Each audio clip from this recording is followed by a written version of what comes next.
Good morning. Today is June 14th, 2021. My name is Frank Farmer, and we are here today as part of the Veterans History Project. Welcome our guest today. Our guest today is Brigadier General Randall Elliott. Brigadier General Elliott graduated from a local high school, New Smyrna Beach High School, and then left to go to college and to earn his commission. So with that background, General, let me ask you, how did you get your commission, and tell us about your training before you deployed to Vietnam, please. Sure, I'd be glad to. I had the good fortune to go to Stetson University in DeLand, and I joined the ROTC contingent there.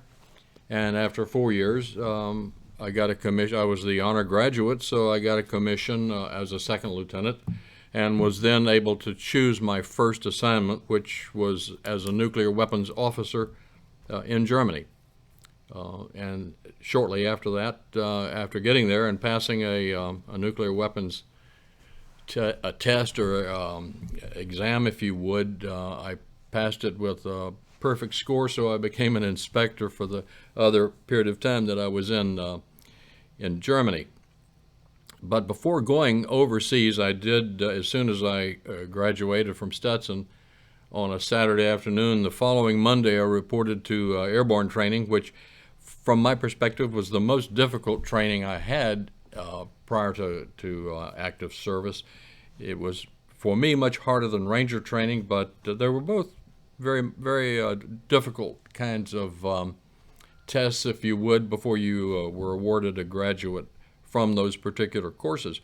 But I felt well prepared when I went to Germany. I think I had excellent training, and I was quite confident and comfortable with my station in life at that time.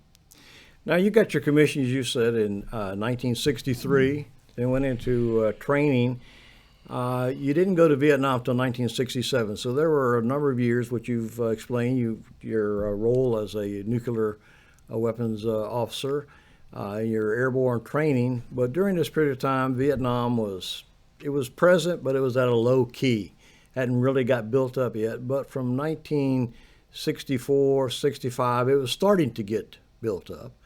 Yes. You were going along in your training. You were being promoted up from a second lieutenant to a first lieutenant, and then eventually to a captain. So as Vietnam built up, what was your attitude? What were you thinking about North Vietnam or Vietnam in general and our role there? That's an interesting question. I really have to say that in Germany at that time, we were on field maneuvers at least 50% of the time. We did a lot of extensive training. I know my own nuclear weapons detachment, we trained at least 10 hours a day, 7 days a week. There was no let-up.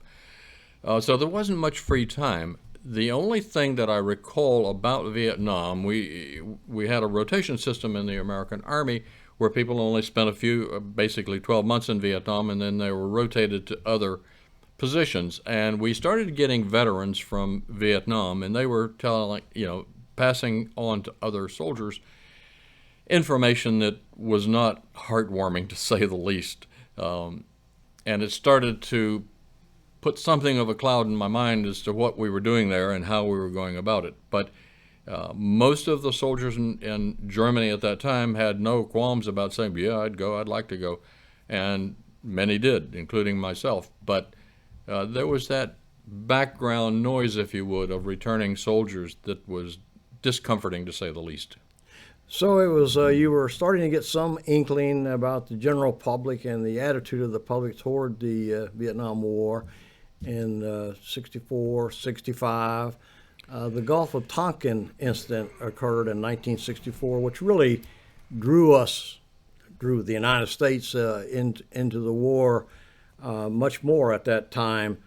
But at the time of the Gulf of Tonkin in 1964, the American public was generally behind the efforts. And if I remember, the Senate that voted to support troops and airstrikes, there were only 2 senators that voted against that resolution. I think that's correct. At that particular time. So, but this attitude that existed in the public that was supported at that time would gradually change over the next few years. Is that correct? Yes, it is correct, and it would change, as you pointed out, gradually but dramatically as casualty lists started building from Vietnam, and people started asking more intimate questions like, what are we accomplishing, why are we there, and things like that, and the public did turn against the war, and I say the public, at least the demonstrative public, turned against the war. And by 67, 68, anti-war movements had sprung up all over the country, and it was hard on morale for the men that were there fighting. Not me personally, but it was hard on a lot of the enlisted men who would read about riots in their hometowns and anti-war slogans, were coming over the radio and so forth. We had almost instant reporting of news in the U.S. in that guys would get sometimes a 4 or 5 day old New York Times, Washington Post, whatever, and letters, of course. Many of them included cutouts of incidents in hometowns, and we had Armed Forces Network, which didn't really cover everything explicitly, but was a good source of information. So we were informed, and the anti-war movement did have an impact on men who were in the combat zone. We're going to talk about that in a little bit, but what do you think, as the public from 1964, from the Gulf Tonkin incident, when the majority of the public supported the war, until 67 to 68, when it was very readily apparent that there was a lot of opposition to the war, what do you think changed the public and their perception? Well, I think several things changed. One, at the top of our political structure, there was no clear mission that we were going to accomplish. We were not going to get rid of Hitler. We were not going to occupy Japan and get rid of the Japanese militarists. It was just amorphous. It was out there. And from my perspective, what it did, it allowed the North Vietnamese and the communist side, the Russians and the Chinese, to basically take the high ground throughout the world, the propaganda high ground. And we never recovered from that, and we never were able to rise to that level of international propaganda. They were very good at it. And that changed opinion in the United States. And of course, I mentioned the casualties. The casualties had an impact. I remember the day when I was evacuated from Vietnam, the Armed Forces Network saying 177 Americans were killed in Vietnam this week. And those casualty figures, especially when they got over 50,000 and they got over 60,000, it really had an impact on the American public. And I think a lot of impact came from American troops going home and saying that, this is crazy. We're accomplishing nothing, and we don't have a specific mission. There are no front lines. Everybody hates us. What's going on? And it was not clear to many people why we were there and what we were doing. And I think that contributed a lot to the anti-war feeling. But I put that at the feet of our politicians primarily because they didn't establish clear goals, exit strategies. The things that we think about today were not there for Vietnam. And it caused an enormous amount of dissension. I think that a lot of historians have delved into this matter. And part of the things that changed from 64 into 67 to 68 were the casualties that were becoming more and more apparent, and the newspapers published them. There were some big battles that occurred in 1965, the A Shaw Valley, which was the first big battle in which American units participated. We won that battle. The United States, militarily won that battle, but many people say we lost that battle because the newspapers began to have the names and the pictures of those who were killed. Yes. And that kind of overwhelmed the fact that we had militarily won the battle. Yeah. But seeing the pictures of young Americans helped to change the minds of the public. Absolutely true. I have no doubt that statement is correct. And you can win many battles and lose the war, and we did that.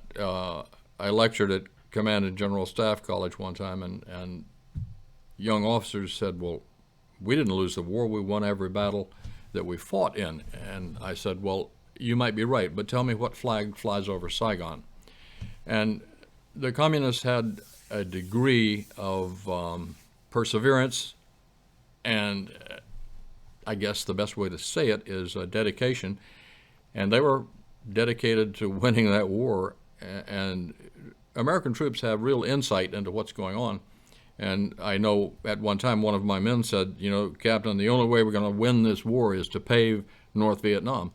And I thought about that, a ludicrous statement, but what he was saying is basically we'd have to kill everybody in North Vietnam to win.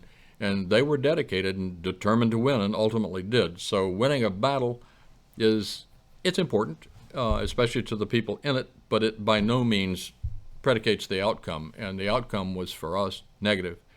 And unfortunately, I really wanted to win that war, but it didn't work out for any of us. Well, that was from 1964, and you went over in 1967. So the resistance to the war was starting to build up, was becoming apparent by that time. But yet you went over there. When you went to Vietnam in 1967, what was your unit and what was your mission? I was in Germany, and I had, as I mentioned earlier, airborne training. So I heard that the 101st was getting ready to deploy to Vietnam, the 101st Airborne Division.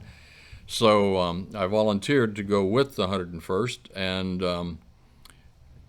I think it took me about 2 days to leave Germany. They were always looking for volunteers.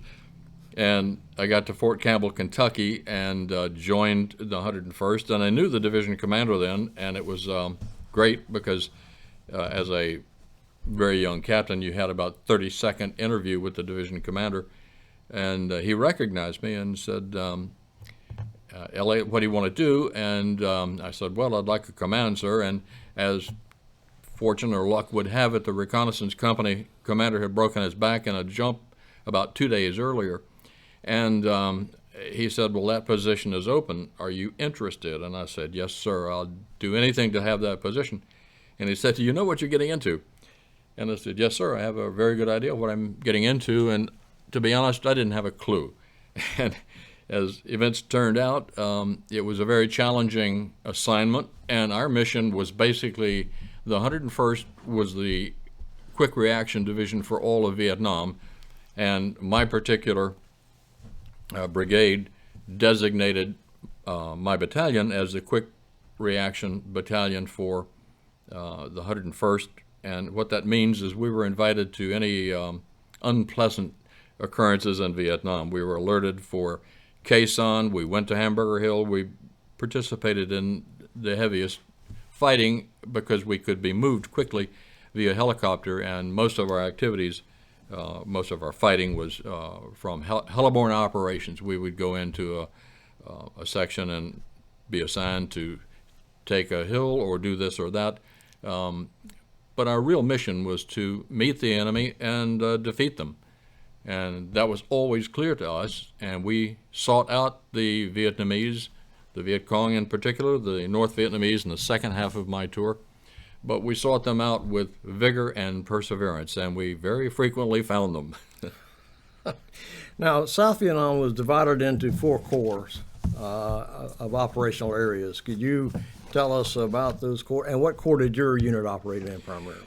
We operated mostly in the 3 Corps area, which is where Saigon is, and it goes up to west into Tay Ninh and up to the Cambodian border. That was our primary area of responsibility, but we were alerted and fought in the Delta in 4 Corps, and we also fought in 2 Corps at various locations as a quick reaction force. We never, even though we were alerted to go to Khe Sanh twice, actually, we never did. That was where the Marines were operating, and we weren't really needed, as it turned out. But we were alerted. We sat on a runway for 2 days waiting to go to Khe Sanh. And, but I would say the bulk, probably 75% of our operations were in 3 Corps, which the Viet Cong and the North Vietnamese concentrated on because that was the political nerve center of the South Vietnamese government and so forth, being in Saigon, and most of their operations were in the 3 Corps area as well. But we were free to go anywhere in Vietnam, And we did go to a lot of places, like I said, but primarily 3 Corps was our base of Now, operations. 3 Corps was kind of one of the paths of the so-called Ho Chi Minh Trail. Ho Chi Minh Trail, of course, was not one trail. It was Yeah. a series of trails that ran from North Vietnam down through Laos, Cambodia, and then came into South Vietnam. And the 3 Corps was where the trail, many of the branches of the trail went into, as they really were trying to get close to Saigon. Is that Yes, correct? that's right. Okay. Now, tell us about the different types of patrols the infantry unit would have in Vietnam. Well, they vary. My particular company, I like the diamond formation best, and we also used V formation and inverted V and all that sort of thing. But there really are only 2 kind of patrols. One is a combat patrol, where you go out to fight. You go out to find the enemy, fix them, and fight them. And you can set up patrols that go out and raid enemy concentrations. You can set up ambush patrols, security patrols, contact patrols, all of these different types. But the idea for combat patrols is to fight. You go out with that point and that mission in mind. And as a company commander, I was not authorized to or allowed to go on patrol, but a couple of times a month I would sneak out on a patrol just to make sure that my guys were doing the right thing and that they knew I would take the same chances and dangers that they took. And I think it improved morale in my company to know that the company commander does this stuff too. The other types of patrols that were quite common in this period of time were reconnaissance patrols. And recon patrols basically were intelligence gathering. You could fight, but that wasn't your primary mission. Your primary mission was to go out and find where the bad guys are and report it back. And you could be assigned a route, a given area, to run a recon patrol in, or just sometimes a recon patrol meant make a big circle around the company or the battalion and come back and tell us if there are any enemy forces in that region. And if you had contact, if there are booby traps, what's going on. But patrolling was extensive, and a lot of people don't understand what patrolling does. It performs the functions that I mentioned, but it also has a very fatiguing effect on those who do it. And I would say at least every night, 20% of my company was on some kind of patrol, which meant the next day they hadn't had any sleep that night. So you had to take those men and put them either as company headquarters guard and let all the rested men perform the typical movement functions that they would. But the guys that were so tired, you tried to put them in the center of the company, like I said, so they could at least, if we stopped, to eat lunch or something, they could grab a wink or two. But it did impair your efficiency the next day, and that was, of course, every day, because 15, 18, 20% of your men were sleep deprived. And patrolling is difficult. At night, you generally would set up stationary patrols and then have some roving patrols, but the listening posts were there to listen for enemy activity, and that was usually 2 men in a foxhole with a radio. The other patrols usually were a good deal smaller at night. The Viet Cong especially preferred to fight at night because we could not effectively use air power. We could use artillery about the same, but air power was negated, and they greatly feared American airstrikes. So we had to be very careful at night. And if we were in a battalion position, which we usually were, we didn't have independent company operations all that much, but we were usually with a battalion and usually 3 or 4 companies in the battalion. I would get a section of, we called it a logger, usually a circle. The companies would make a circle like the old wagon trains in the Wild West fighting the Indians. You'd circle up, and I would give my different platoons, each, and I had 4, each would get a piece of our perimeter. And then we always held back a certain number of soldiers for purposes of counterattack and reserves. If there was a penetration of the perimeter, you had to be able to throw that out or take care of it and seal it. And then usually the men that had been on patrol the night before were back and got a good night's sleep if they could, and so forth. But it was always something that you had to do every day. This was not something that occurred occasionally. Every day. Even if we went to a fire base or something, we still had half the battalion awake and on duty. So it was very fatiguing and onerous, and it was hard work. And of course, you were always on the edge. You never knew if today you could be fine and healthy, and later that day be a martyr for your country. It was always in your mind. And I remember always what would start these things off, and it was almost always a single rifle shot. And I think that the enemy used the single rifle shot as a warning. And the minute I heard the crack of rifle fire, I knew we were in the soup again, and that there would be more fighting and more dead people and more casualties of all kinds. But patrolling and this type of activity is the life of the infantry. That's how you live in any war. It's probably not all that different than what was done in the Civil War and World War II, but you have to have intelligence, and you have to know where the enemy is, and by going out to fight them, you fix them in place and confuse them, and these things are all valuable to your side. Now, you've described life out in the field, which was a pretty horrendous condition. When you weren't in the field, you were at what was known as a fire base? Fire bases were, I always considered them oddities, and I did not like them. But a fire base was usually on the top of a mountain, or not a mountain, but a hill in Vietnam, a few thousand feet maybe at the most. And what the troops there would do was build trenches and fortifications on the outside perimeter, barbed wire, concertina wire, booby traps, mines, trenches, all kinds of anti-personnel devices to keep the Viet Cong from getting in and doing serious damage at night. Almost always the Viet Cong would not attack a fire base during the day. They would fire mortars and rockets into it, but to a fire base they were squalid, dirty affairs. There were some latrines, but usually human waste was put in 55-gallon drums and burned with diesel, and it left a very unpleasant, lingering odor. The only good thing about, from my perspective, about a fire base was we could come in and generally change uniforms. We could get a new issue of uniforms, which was always necessary. And some troops would get new weapons if they had damaged theirs, or some guys, would be able to get a haircut, and things like that. It was a break from the fighting. We never stayed more than 2 days because the enemy would follow us. And I remember the very first fire base we ever went into, I was rear company, trail company that day, and as soon as my last man got in the fire base, the first rocket hit. They had fired it just to welcome us to their area. But that was not terribly uncommon. They liked to harass combat units no matter where they were. So we pulled into the fire base, and the first of about 15 or 18 122 millimeter mortars or rockets came in, and that was our welcome. Now, you've described some of the weapons that the Viet Cong and the North Vietnamese had. The American basic combat rifle in Vietnam was the M16.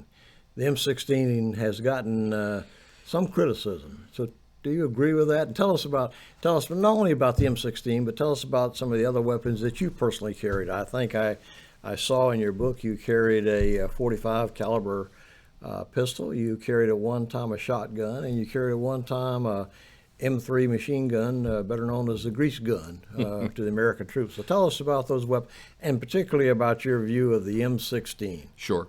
As an officer, you always carry a 45, so that was standard issue for officers. I found the M16 to be an awkward weapon. That's the best way I can describe it. It was manufactured, of course, in the United States, but to tolerances that were not good for combat weapons, and I'll give you an example of that. We were operating in the northern part of the Mekong Delta, fairly near Cu Chi, in that general area, and one of our armored vehicles, we had a company of APCs with us that day, went over a dike, and inside that particular part of the rice paddy dike, there was a cache of weapons and ammunition. The Viet Cong used to hide them in places like that so we wouldn't find them when we were sweeping the nearby villages. Anyway, they hadn't wrapped one AK in grease paper That's what Cosmoline type paper. Anyway, it was just a rifle, and part of the little cache area wall had collapsed, so it was solidly caked in mud.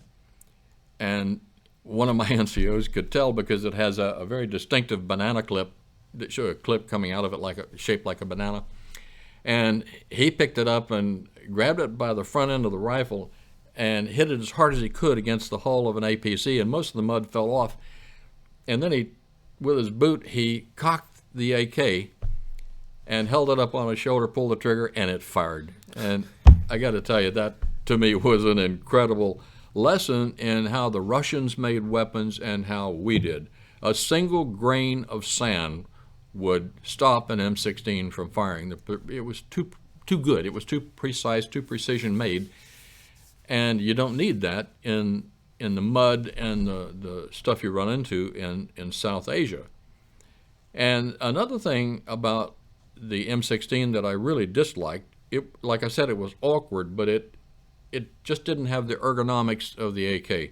When you shouldered an AK, it felt like you were just sticking your arm out. It conformed to your body, and it enabled you to use it better in awkward positions and in strange situations. I mean, the AK was just like sticking your arm out, and it never jammed. I just never heard of an AK jamming. Matter of fact, it was so good that many of my men, when we would capture AKs, would carry them.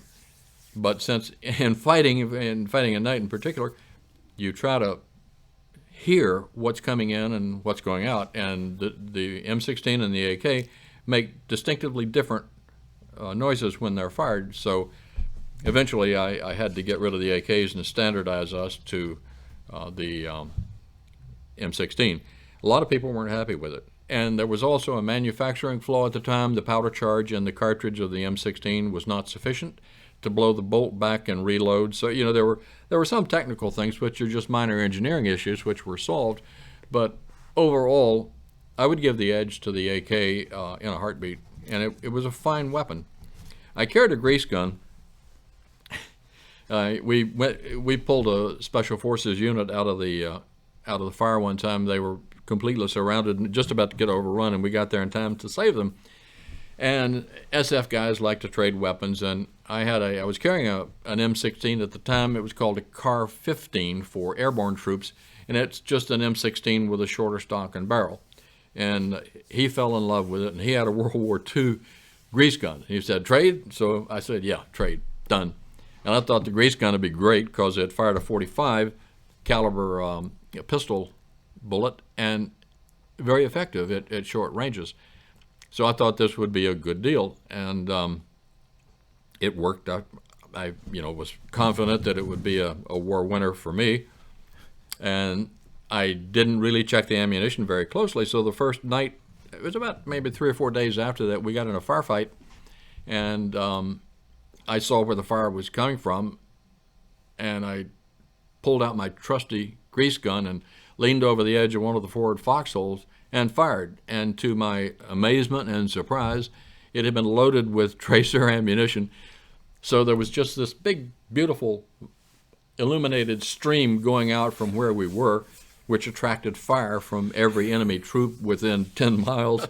And as American troops will do, one of them turned to me and said, "Captain, why don't you go back and do captain stuff and we'll handle this shit." So he basically threw me out of the area. So I left, and I got rid of my shotgun, and I carried an M16 for a while, or my grease gun, and carried the M16 since I couldn't get enough ammunition, non-tracer. So I went back to the M16. Now, during the war, there was interest in other weapons, particularly the shotgun. So my company was nominated by Remington. Actually, I don't know why, but Remington wanted to equip an American company with shotguns. And we were all for it, so all of us carried shotguns for about 2 months. And I have to say that I liked the shotgun, and it was pretty effective. It didn't have the penetrating power of an AK or an M16, but it put out a lot of BBs in the air, so you got a lot more area coverage. When you fired the shotgun, the problem was ammunition, and you just could not carry enough ammunition. Shotgun shells are heavy, and they're hard to load compared to rifle ammunition. So we did it for almost 2 months, and then we had to turn each shotgun back in for evaluation, and everybody had to write about a 2 or 3 page, I can't remember, but a several page evaluation of that weapon as compared to the M16. So we never found out what came of it, but no one else was issued shotguns, so I think that ended it. So, but at any rate, there was always a fairly lively trade in various weapons in Vietnam. A lot of people liked the M79 grenade launcher. It was a very sought-after weapon because, you know, you could aim it just like a rifle, and at the end, when it hit target, it was a grenade, and it was quite effective. It was a 40-millimeter grenade, and it would do a lot of damage. And a lot of people a lot of soldiers got pistols from other sources, from their families and so forth. So I'd say probably a third of all the troops there in my particular combat outfit had pistols. They were, again, much sought after, especially at night, close-in fighting. Pistol is a war winner. That was your the 45 pistol? Is that what you carried? Yes. 45 had been around since 1903. Yes. It was a heavy. It was a slow velocity, but a very heavy slug.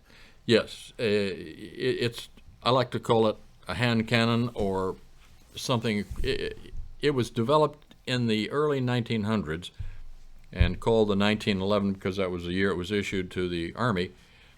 But I don't know if you recall, there was an insurrection in the Philippines when the Moro tribesmen fought against the government, and the Philippines were U.S. territory at that time. So we sent people in, and the Moros would tape their bodies tight, and they would get high on, I don't remember the name of the drug, but it's particular to that part of the world. And soldiers and Marines who were fighting them could see holes that went all the way through their bodies, but it didn't stop them. They could still charge in with their bolo knives and inflict casualties. So the call went out for something that would stop a soldier, or an enemy soldier who's coming at you, like the Moros. And it took 30 days to develop the M40 or the 45 caliber pistol.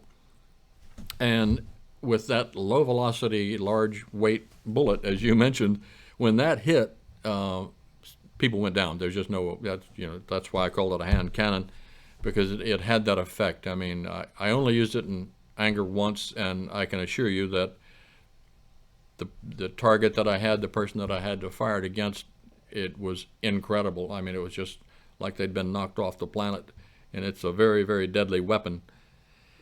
The 1911, that pistol, it was developed very quickly, like I said, but it has become the iconic pistol, and a lot of people who buy pistols today, they're of course now they're pretty and they have colors and nice handles and all, but it's the 1911 frame. It's so successful, and they're all called 1911 models, and it's still today, I would say, probably 3/4 of all pistols sold today are 1911 frame. It's a very popular It weapon. It certainly is, although it's no longer the sidearm of the American officers. No, that's anymore. true. That's changed. Now, Unfortunately. the North Vietnamese and the Viet Cong were both not as well equipped, Yeah. obviously, as the United States, but they became very effective and rather useful for. In other words, scrounging what the Americans did not use. And the Americans learned the hard way Yes. not to leave anything behind. So talk to us a little bit about that ability of North Vietnamese and the Viet Cong. Undersupplied armies always do scrounge, as you put it, and I like to compare it to the Union and Confederate forces in the American Civil War. The Confederate armies, I know of at least 3 occasions where their attacks were stopped cold because they overran Union positions and they were half starving to death, so they would start eating Union rations and things like that. Well, the Viet Cong didn't have much. The Air Force interdiction against the Ho Chi Minh Trail that you mentioned earlier was quite effective, and not much was getting through. But when you have the dedication and the will to fight and the will to die if necessary to win, you make do, and make do they did. We learned early on that anything we had what we called a burn pit in every battalion position. And in the burn pit, if you didn't want one of the C rations, you hit it with a shovel to open it, and then you threw it in the burn pit. And the burn pit was also the latrine for obvious reasons. And if you threw something in there, it was a very unpleasant task to get it out. And we would also we had some chemicals that we could put down there, and we also put in fuel and would kerosene and burn it and cover it up before we left. And one of the things I did, the Viet Cong used to follow us all the time, and they'd come into where we had been and scrounge for stuff and see if they could gather any intelligence or just basically snoop around and see what they could do. And I found out that one of the C ration cans was sliced peaches, and if you took the top off of it, it would fit perfectly over the American M6 grenade. So we were leaving a position one time, and I said, I'm going to check this out. So I pulled the pin on the grenade and put the tin can for peaches on top of it and put it on the ground. So if anybody picked up the can of peaches, the spoon would fly off the grenade, and you have about 5 seconds to see how far you can run. And we hadn't been out of our position 15 minutes, and I heard a grenade go off, and I said, okay, gotcha, buddy.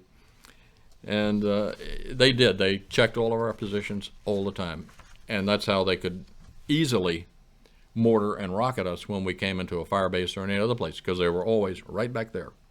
Matter of fact, when my company was tailed company, particularly if we were on a diamond formation, you really had to be careful because you're highly vulnerable when you're coming into or out of someplace. And they used to like to jump on us if they could at that time when we were coming into a fire base. Now, in Vietnam, American success came to be equated in some cases with, quote, body counts, end quote. That's come under criticism. Some people say that that measure of success corrupted in many ways the American Army. And tell us what's your opinion of the body counts becoming associated with success by American commanders. I'll be polite and not answer it like I would like to, but I think it was one of the most insidious, ill-thought-out things that was ever pushed on the American Army. And it came from McNamara, Secretary of Defense at that time, who was what they used to call a whiz kid or something like that. Anyway, he was basically a statistician, and so he set up this idea, this concept of counting dead enemy bodies so he could quantify specifically when the war was won. And I have to tell you, many a good American soldier died because we had to execute this moronic body count thing. And it took the Viet Cong 5 minutes to figure out what was going on. And of course, then they started booby-trapping bodies, setting up ambushes and crossfires and all kinds of unpleasant things. So I would say many American troops were killed because of this body counting thing. And it absolutely infuriated me to a point where I didn't ask, if we had a platoon patrol going out, I said, I don't want a body count, just do what you got to do and come back. And, screw the body counts. And it got so corrupted, if there was a small firefight, other officers would say, there's 37 enemy dead, and we had no idea if anybody was killed or not. But there's 37 dead, and, leave it at that. It was just, you can't do something like that in modern warfare. The range of weapons and so forth is so great that if you expose yourself and go out to try and count 1, 2, 3, 4, 5 bodies, you are just in big trouble because the enemy has cover right up to where they are. And he can be 30 feet away with a Dugtarev heavy machine gun, and you don't know that. And that, like I said, a lot of American soldiers died trying to please McNamara's statisticians. Oh, and many people say that the My Lai incident, which was an incident in which many South Vietnamese civilians were killed, right. Really was a result of body counts. Because on that particular day, there were, I think, 400 and some killed. Yeah. Almost all of them were South Vietnamese civilians, but yet they became part of the body count. Yeah. That later, of course, led to the court-martial of Lieutenant William Calley. But you wrote a book about your experience in Vietnam entitled Moonscape, Thoughts of War. How did you come up with that title? What does that mean, Moonscape? I was on the advance party for the 101st, which meant we were the guys that went in and found where we would start combat operations and so forth. And we flew into Benoit Air Base, and I think we were on C-130. Anyway, the plane had, if you would, windows, portals, and the plane circled for a bit before it landed. And as I looked around, the landscape there looked like the surface of the moon. I mean, there were so many shell craters, and I could tell these were not little shell craters. These were probably 1,000-pound bomb craters. And I was utterly astonished. We're 20 or 30 miles from Saigon, and we have turned this place into a moonscape. It looked that way. So that's why I titled my book that way, because that was my very first impression of Vietnam. And I said to myself, my God, what are we doing? This is crazy. It looked a lot like the pictures that you see of the trenches in World War I, with all the craters minus the trenches. But that's what it looked like, and hence the name. And well, that was a lot of South Vietnam ended up looking like yes, that, as you painted. yes, And of course, it affected the civilian population greatly, because most of the South Vietnamese were peasants that Yes. depended on their little lot of land. So. What do you think of the United States came up with an idea on how to, they said, better protect the American soldiers, protect South Vietnamese with the Hamlet relocation plan? Can you Yes. tell us what the Hamlet relocation plan was, and what do you think of that? It was another disastrous American operation where we uprooted whole villages and sent them back to the Saigon area, and they wound up in what I would call DP camps, displaced persons camps, and their quality of life plummeted. And you had to drag these people out, screaming, fighting. Women would actually throw babies at you. I mean, it was just horrible. I mean, we had men who'd been fighting for 6 months cry because of this crazy program. But I think some of these things were done by the senior American military people in Saigon, who never went to the field, of course, but they came up with these crazy ideas, like, burn down the village, we've got to save it, was a common saying and a common occurrence. We burned down village after village because we were ordered to. We evacuated the people and burned their village down. Now, you don't save a country and a people by doing that kind of thing. We were as alien to the South Vietnamese, we could have come from Mars. I mean, here are these big, white, Caucasian men, armed to the teeth, very dangerous. And all they want to do is tend to their farm. And we put them in trucks or helicopters and take them to Saigon and put them in a DP camp. And it's not how you win a war. It's not how you get people to see a different quality of life. And the whole thing was a disaster between that and the body count thing. And there were some other things that went on that I did not like. The Roam Plow program, where we plowed down hundreds of thousands of acres of jungle. I'm sure it's all regrown now, but I don't know how dumb you can get thinking that's going to win your war. And then, of course, everyone has heard of Agent Orange. I'm a victim of Agent Orange, so I don't have kind thoughts about Agent Orange, but it was a defoliant, and it you can defoliate parts of Vietnam, but when you put all this stuff together, you can see how ill-conceived, ill thought out, and just plain crazy some of these ideas were, and none of them helped win the war. The idea is to defeat the enemy and then give the people that are there something better than the enemy could offer, and we couldn't do that. We offered village resettlement and stuff like this, and we became the enemy. Well, as you experienced your time in Vietnam and your thoughts about the war slowly began to evolve, you never wavered in your admiration for the average American soldier, for their bravery, for whether or not they were a draftee or a volunteer, for their bravery, the willingness to sacrifice, the willingness to serve. You gave them tremendous credit for that. However, as you said, you began to have some doubts about some of the decisions the United States government made. And I think in your book you had many more doubts about the efficiency of the South Vietnamese government and South Vietnamese Army. Would you agree to that? I would. We were on operations in 3 Corps, North 3 Corps. We were heading up to the 2 Corps area, and a South Vietnamese Army Airborne battalion was joined to our battalion, and we were going to fight a joint operation. Well, the first night out, these guys, it's hard to explain what they were doing, because they set bonfires up, and that's a big no-no because it's like a beacon to the enemy. And then they had boom boxes, they were popular back in those days, and they're dancing. These guys would dance together. They're in the middle of their position dancing. There's no guard. Nothing is going on. They're play soldiers, and they're putting us at risk. And my battalion commander got so mad, he said, if we don't get it stopped in half hour, I'm calling an artillery fire on them.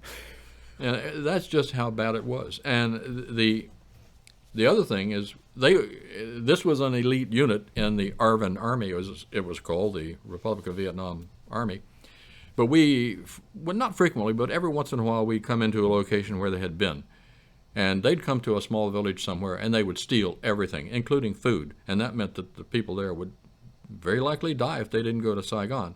And they would rape the young women, steal everything, beat up the men.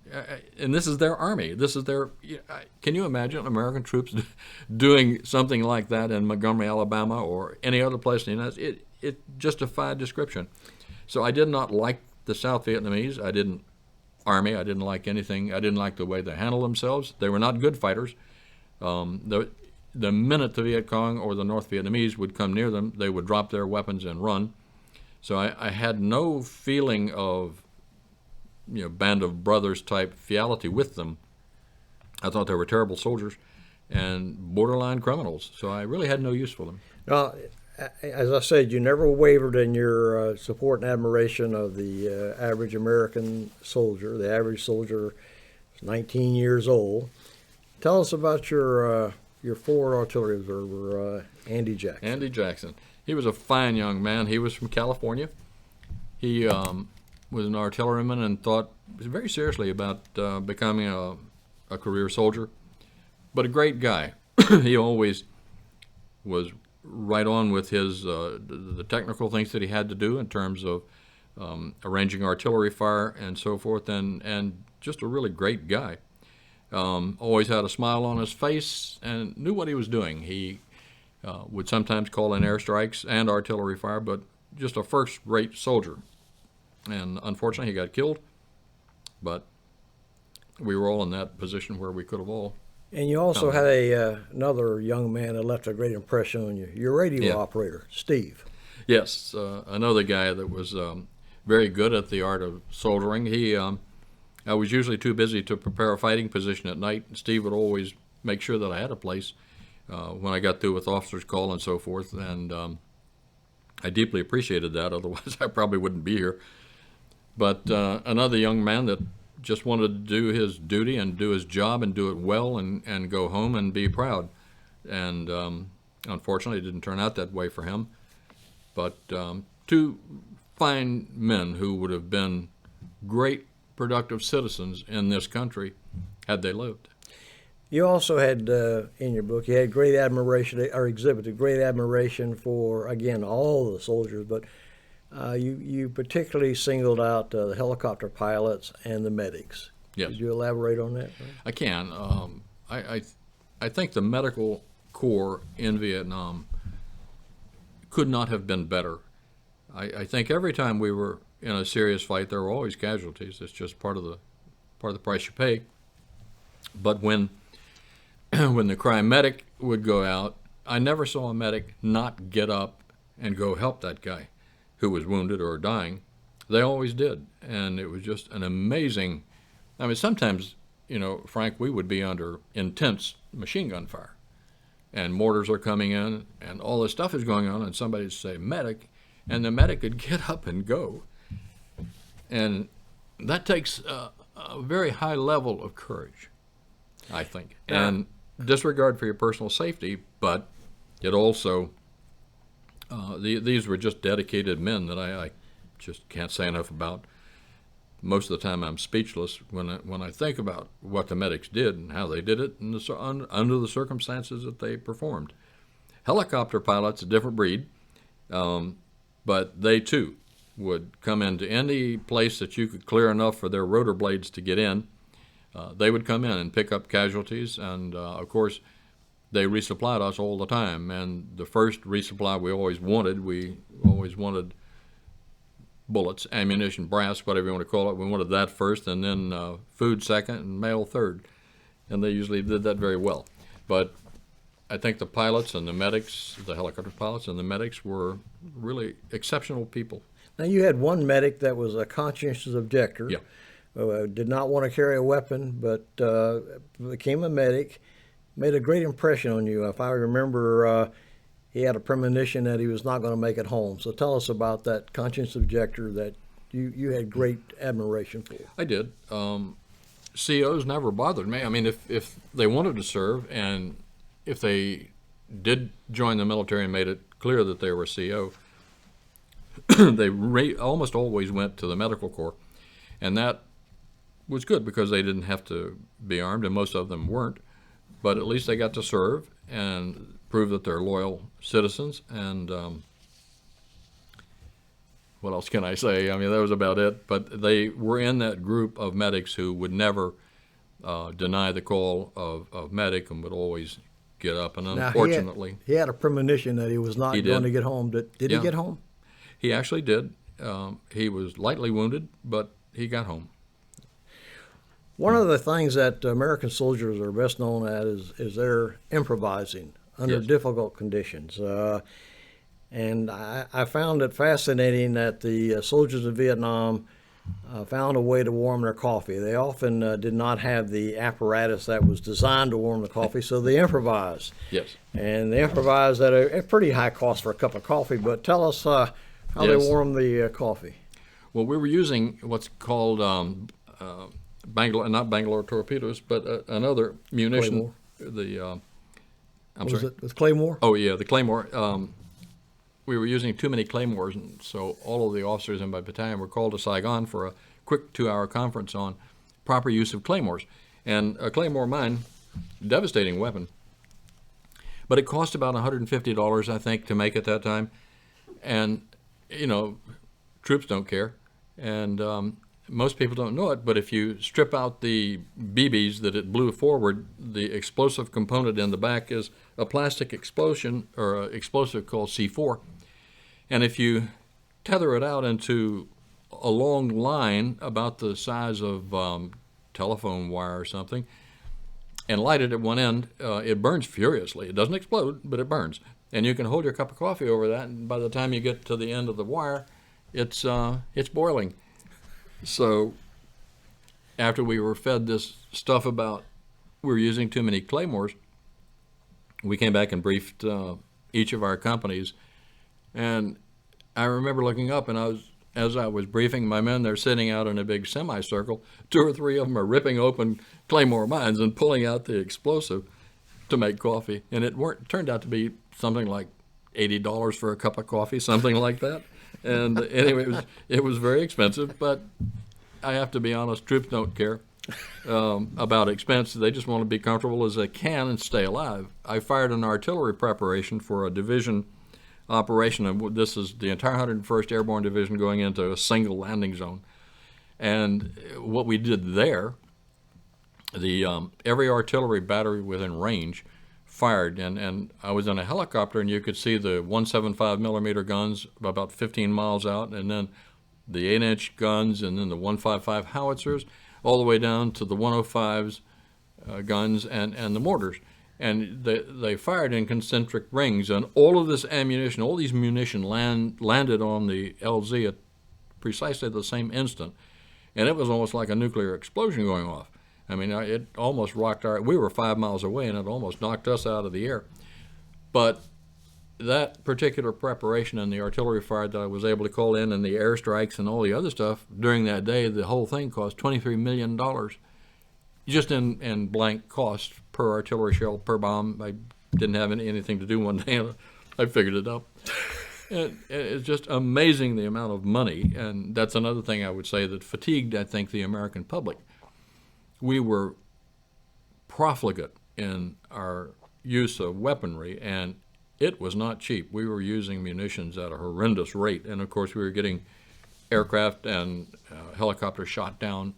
I think during 1 week in the Tet Offensive, over 500 helicopters were shot down, and they aren't cheap. So all of this stuff, I think, had an impact on the psyche, not necessarily the pocketbook, but on the psyche of the American public.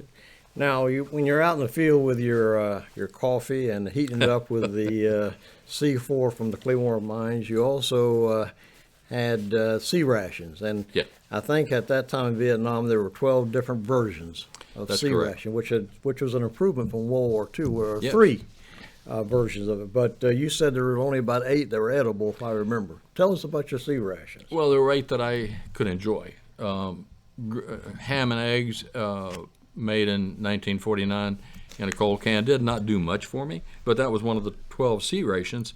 And they basically gave you enough protein and carbohydrates to stay effective and useful in the field.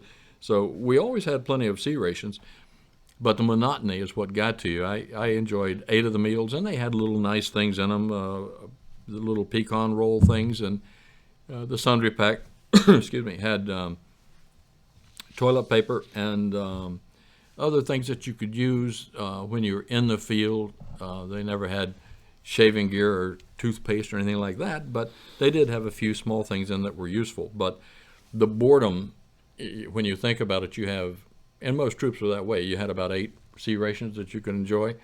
So in 2.5 days, or 3 days or 4 days, you've eaten what you're going to eat for the next year. So, guys would bring Tabasco sauce and ketchup and this and that to try and change it a little bit, give it a slightly different flavor, but it didn't really work out all that well. So it was monotonous. Once in a while, we had different meals. When we were in Cu Chi, one Thanksgiving, we were fighting in the Michelin rubber plantation, and the mess people in Cu Chi, there was a big army establishment with a base camp with thousands and thousands of people. They decided that they would, help the fighting troops and send us Thanksgiving dinner, and they did. And I have to tell you, it's not terribly unlike prisoners or concentration camp inmates who have their dietary processes change over periods of deprivation. And most troops ate about half of a sea ration every day, one half now, one half later. So you had one sea ration in a day. So your stomachs, I left Vietnam, I weighed 128 pounds.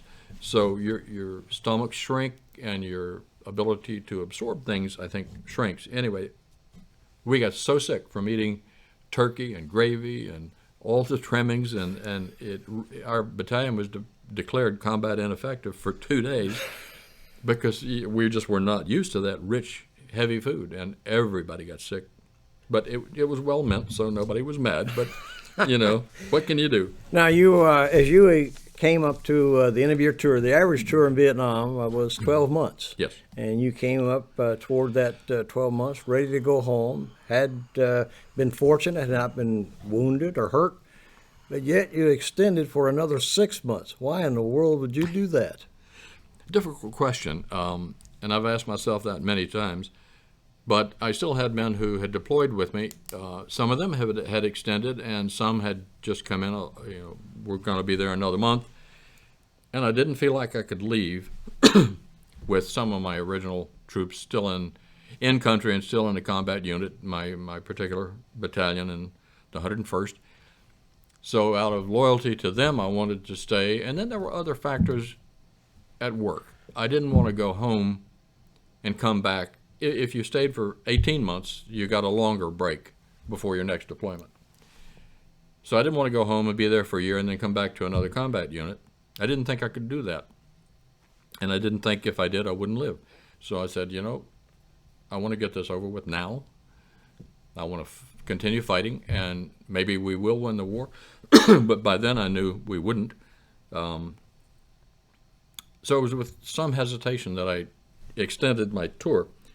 And in retrospect, I'm sorry that I did, because I paid a heavier price. But Well, that price you paid was into your additional 6-month tour. As luck would have it, at the end of your 17th month, Yes. 1 month before you would go home, you were wounded. Yes. And you were wounded quite severely. Tell us about that day and your subsequent hospitalization and rehabilitation, please. sure, we were in the lower part of 2 Corps, a place called the Little Red Schoolhouse. It's near the Fishhook region, and none of this means much to observers who don't know that region very well. But it was fairly hilly, and we were on a battalion-size operation, and it's one of those strange things.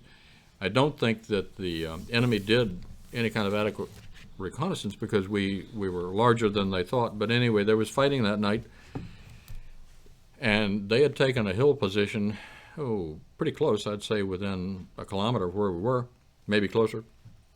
And they were firing into our position. Of course, we were returning the fire.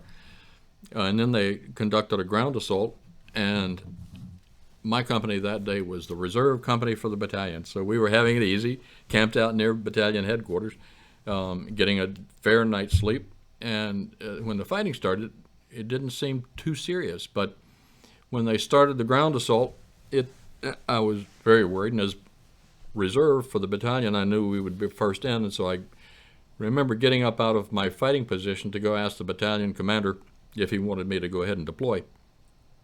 And as I stood up, a 106 millimeter recoilless rifle shell grazed my helmet and hit a tree behind me and detonated.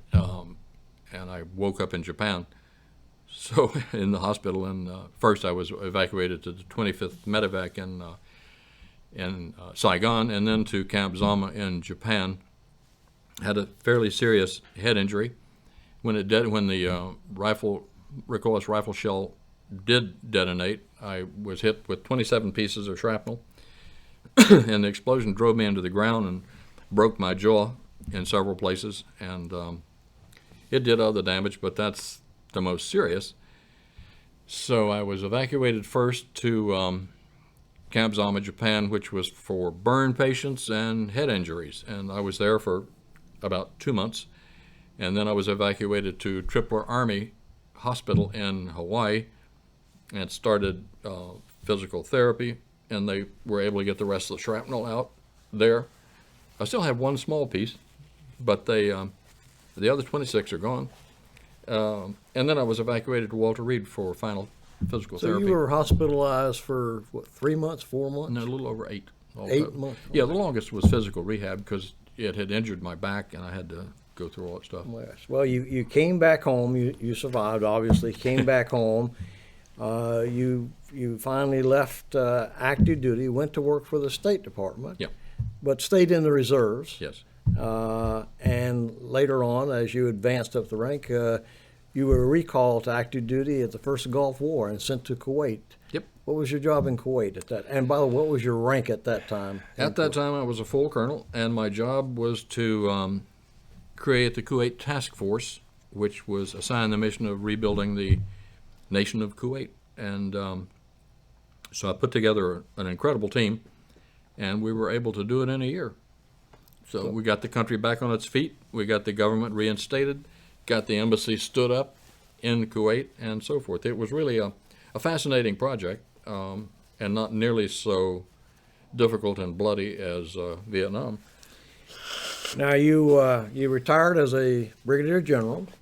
You now live in South Florida and living a hopeful, and I'm sure you are enjoying life, and you're being able to reflect now on Vietnam from a 50-year perspective. What is your perspective now, General, of our role and the way we conducted the war in Vietnam? Well, I think, and I have thought about it a lot, I think that our political leaders, they weren't evil people, but I think that they did not do their jobs well. They rarely, if ever, visited a combat unit. They rarely, if ever, had a real idea of what was going on in Vietnam. I mean, it's very comfortable to sit in an office in Washington and make certain decisions that caused thousands of men to die, and then go home and say, oh, well, that wasn't a good choice, I'll try another. But I think we had very faulty political leadership.